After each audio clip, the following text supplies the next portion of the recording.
Секој кој го прекршил законот ќе одговара независно дали доаѓа од некоја политичка структура или не. Премиерот Христијан Мицкоски им врати на интегративците по обвинувањата за селективно постапување во истрагата за Кочанската дискотека.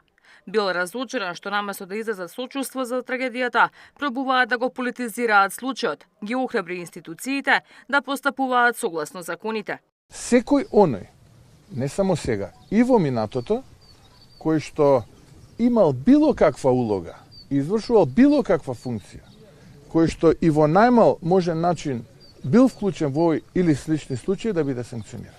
Јас жалам што Демократската унија за интеграција не излезе од онаа матрица која што ја гледаме на политичката сцена повеќе од 22 години и наместо да изрази сочувство човечки и да се вклучи во истрагата и да помогне, тие се обидува овој случај да го политизираат и етнизираат, односно да се обедат на глодарски начин некаков политички поен да добијат.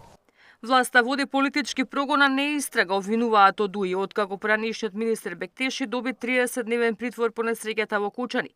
Ке соработувале со секоја истрага, велат, но немало да молчат пред политичкиот прогон. Наместо да се соочи со прашањето како објектот работел цела година со фалсификувана лиценца, препълн со малолетници, со пиротехника и без дозвола, власта апси поранешен министер кој одамна нема надлежност само затоа што не е нивни.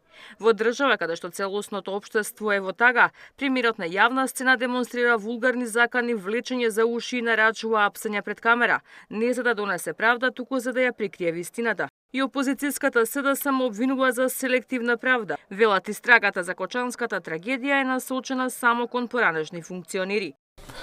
Дали постоеле сознанија за прекршување на законите или пак некој свесно не постапувал?